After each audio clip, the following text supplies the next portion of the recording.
Welcome and thanks for joining us. My guest today is Kenneth McNeill, the Chief Information Officer for the National Guard Bureau. Mr. McNeill, thank you so much for joining me today. Thank you for having me. Of course. Today we're going to be talking about Project Homeland. Yes. This effort is a critical component of the Defense Department's CJADC2, Yes. or Combined Joint All-Domain Command and Control. We talk a lot about CJADC2, but we don't talk about this component of it. You mentioned a couple of months ago that you've made some significant progress with the project. So let's start there. Let's talk about the project, what you've been working on, and where the effort is at. Okay, so when CJADC2 was first developed in the department, one of the things that we noticed quickly that there was no Homeland Defense component of it. National Guards, we have over 430,000 National Guardsmen in 54 states and territories in the District of Columbia. And so we're forward deployed, we like to say that.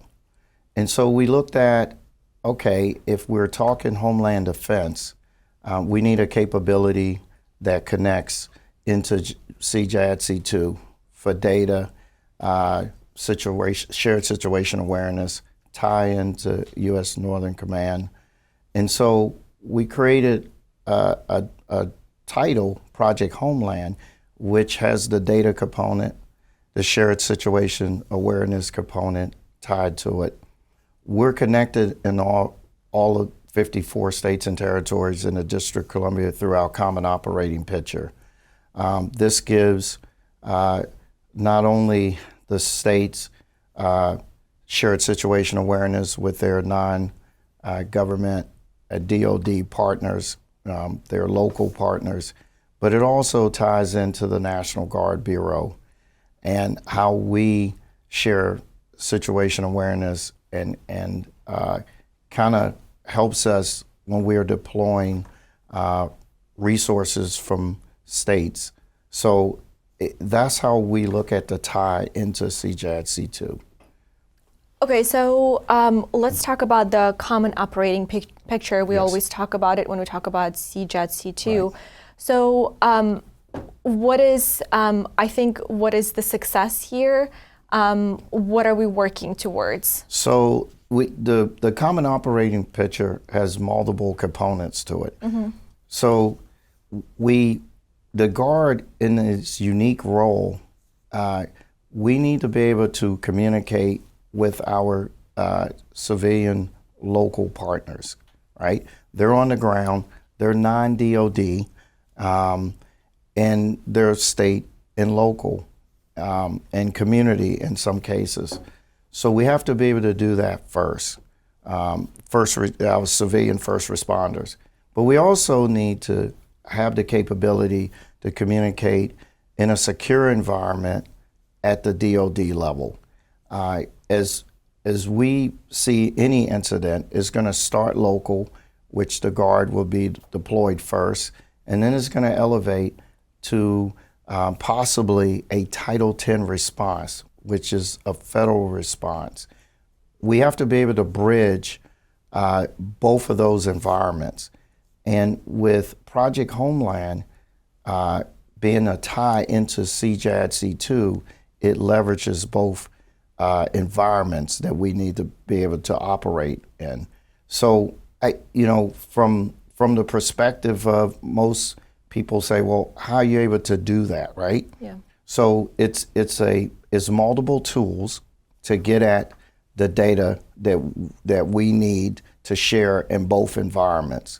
So we need, as we communicate with our civilian first responders and share information, and agencies like DHS, FEMA, we have to be able to operate in a non-secure environment.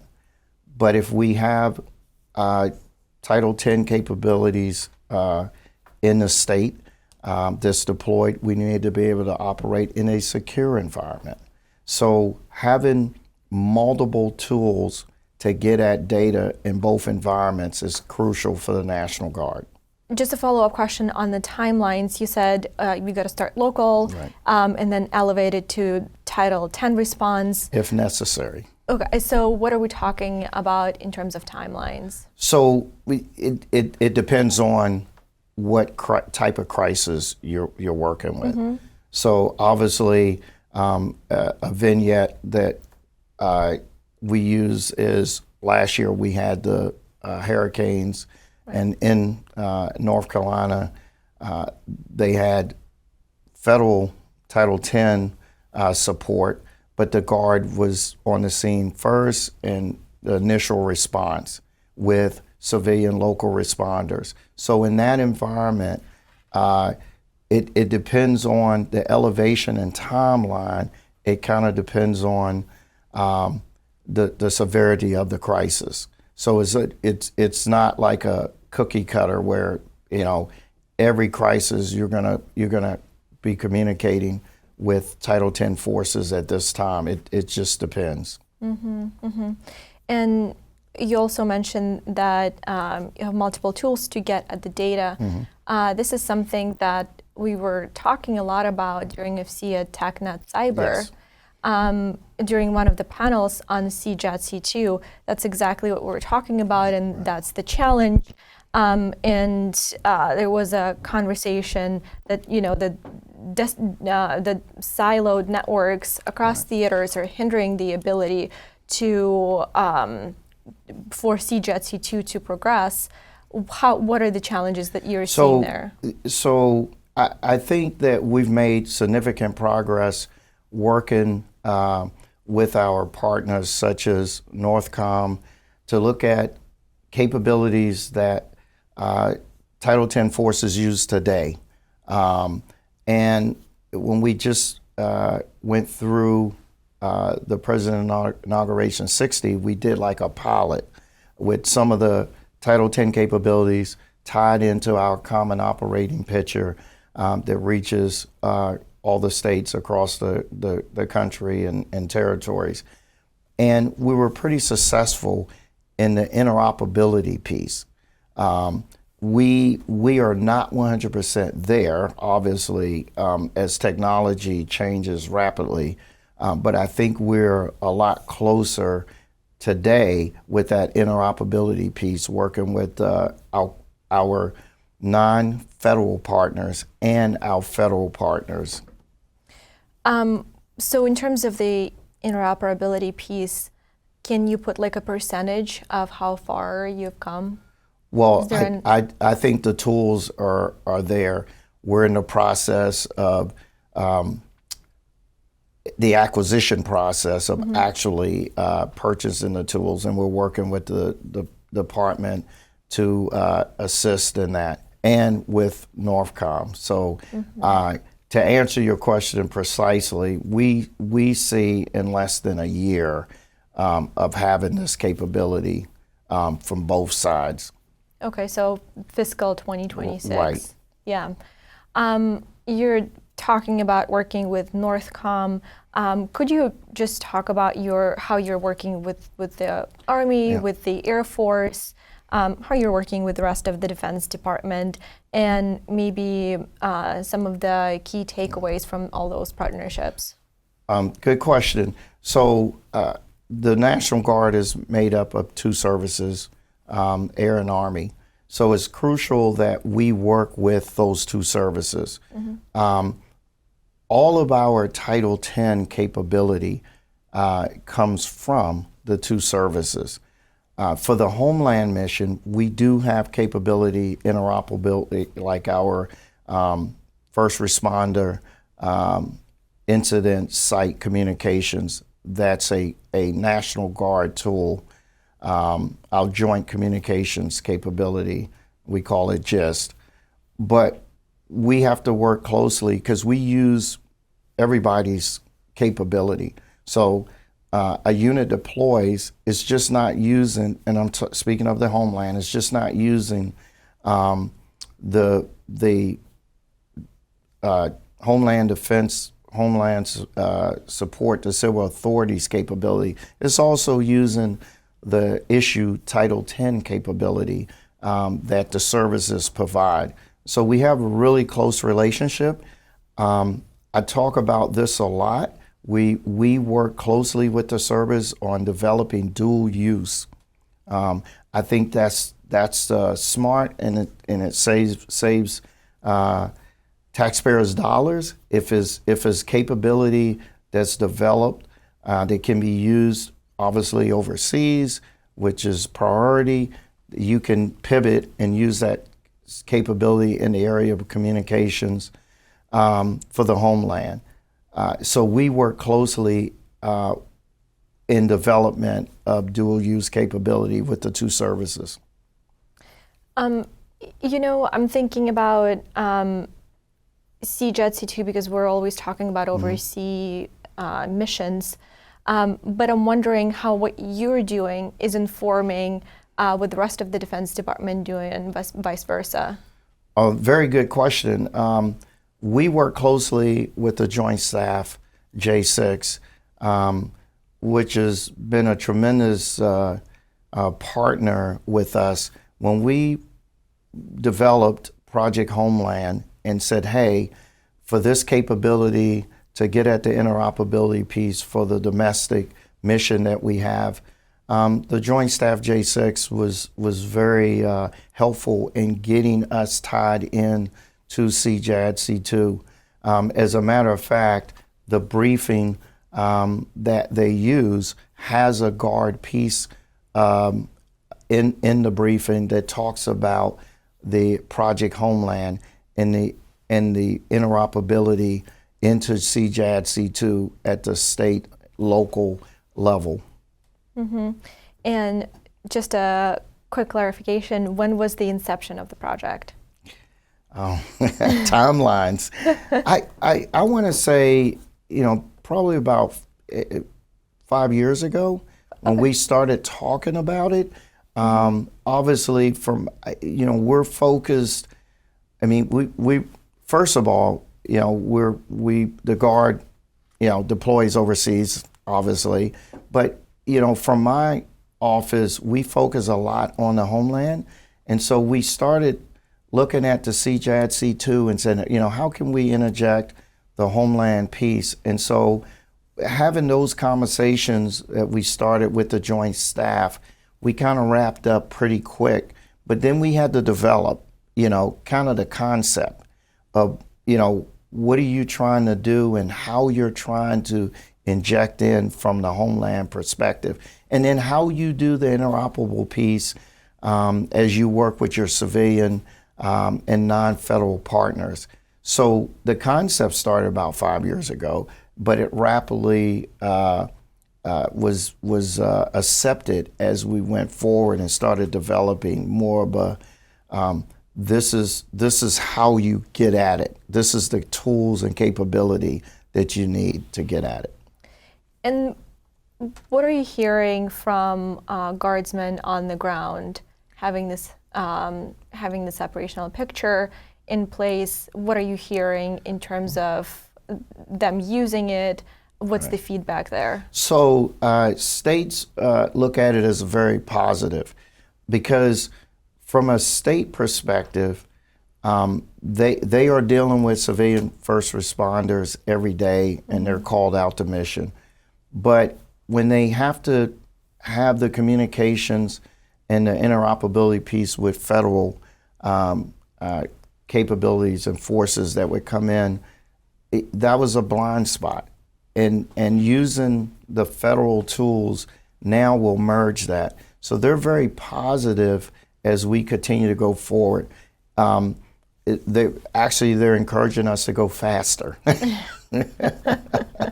So it's a very positive outlook as we continue to develop these tools. And one piece that I wanted to touch on is cloud. Yes. How does cloud infrastructure support the project? Where does the Guard stand in terms of moving towards a hybrid environment? And what has the migration been like? So right now, we've been very fortunate to have a very close relationship with Headquarters Department of the Army, CIO, And so we use existing capabilities when it comes to the cloud. Will we eventually develop our own? I think down the road, but we're still doing homework and making sure that we don't want to develop anything that's already there that we can capitalize with.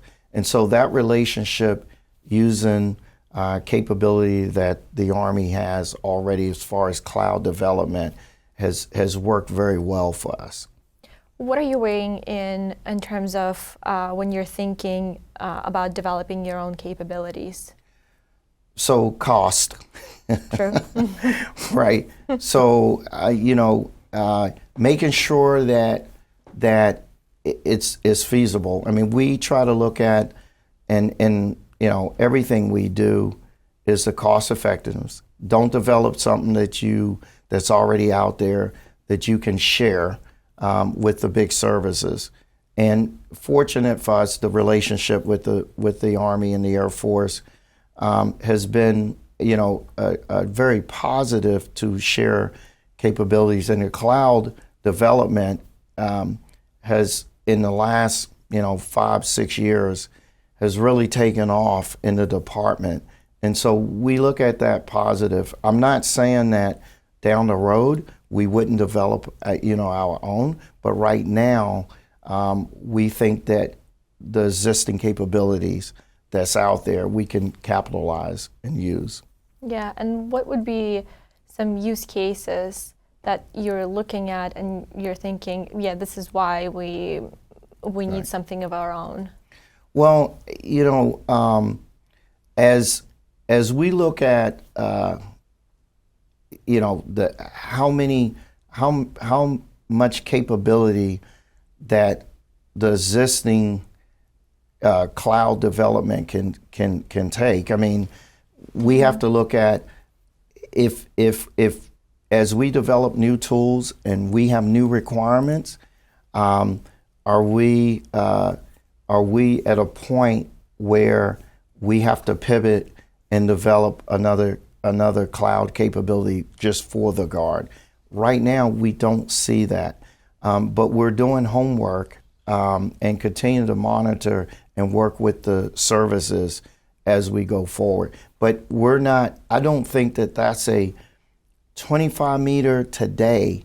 We need to pivot and really start putting a lot of resources into developing our own cloud. Yeah, absolutely. I was wondering, we talked a little bit about it, but what does success look like for the project? Success is having the tools that provide the data that's needed. The platform piece, people get into the technology and the platform. Mm-hmm. There's all kind of technology and platforms, right?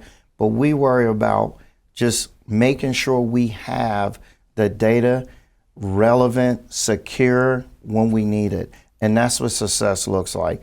And I want to put emphasis on security, right? Because we operate in two environments, security is our top priority. Obviously, the Zero Trust plan that the department has and the requirement to move forward, we are really in a good space, and we feel very strong that we will meet the timeline for the Zero Trust implementation. But security, I can't put enough emphasis on that, because you can have all of this technology and you can have all of the platforms, but it's not secure. You're opening the door for the adversary. So the cybersecurity is top priority for us. Yeah, since it's the critical component, could you give an update on where you're at with Zero Trust? You Yes. said you're going to meet the deadline, but what are you focused on right now? Right now because I want to step back a second. Mm-hmm. We were a little slow in the beginning starting our process because there was a little bit of confusion on, we're made up of two services, right? Do we really need a Zero Trust plan in the National Guard Bureau And so we quickly did an assessment, and we worked with OSD, and we said, yeah, we definitely do, especially because of the domestic piece. So, the two services are using the big services Zero Trust plan. And so as we moved forward, even though we started late, we've made significant progress in developing our Zero Trust plan. And I think that it's hard to put, numbers to things and percentages, but I would just say that we definitely are on pace to make the deadline, the 2027 deadline. And one more follow-up question I wanted to ask you in terms of what support from industry do you need as you're working on Project Homeland? So obviously from a data perspective, we're always looking at best practices from industry. You've probably heard me speak at a number of the AFCEA conferences, and I always encourage industry to come and sit down with us and talk about best practices. And so we look at industry and they already have a lot of capability out there.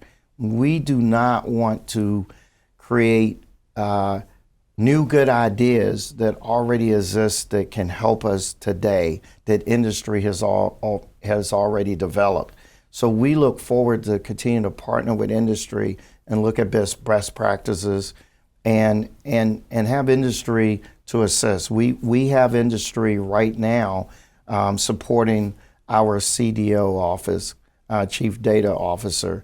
And so we want to continue to leverage what industry brings to the table in this mission space. All right, we have a couple of minutes left, and I want to cram a couple more questions.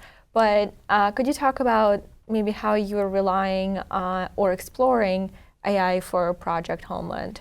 Yes, so the AI piece, we look at it going forward, it's critical.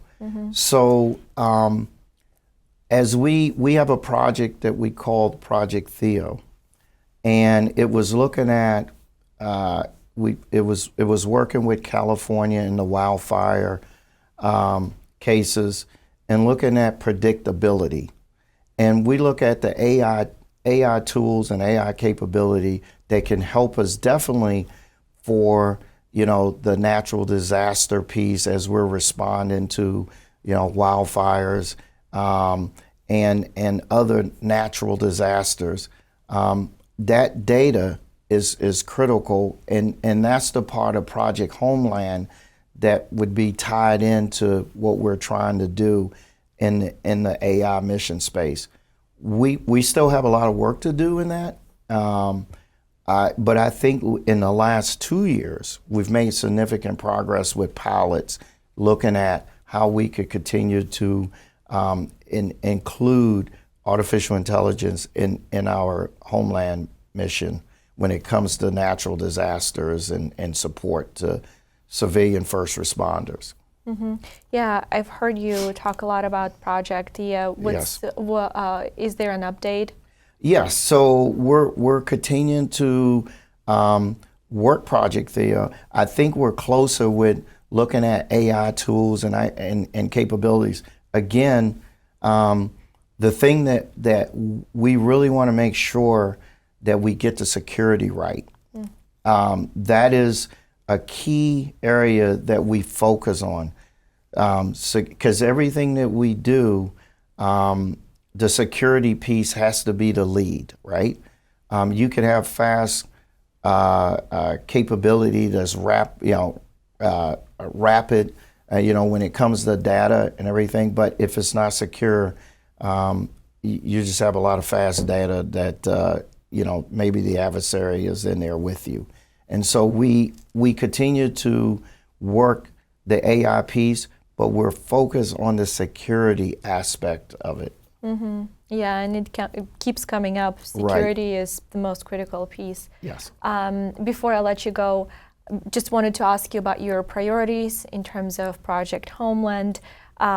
What's in store for it for the remainder of fiscal 2025 and into 2026?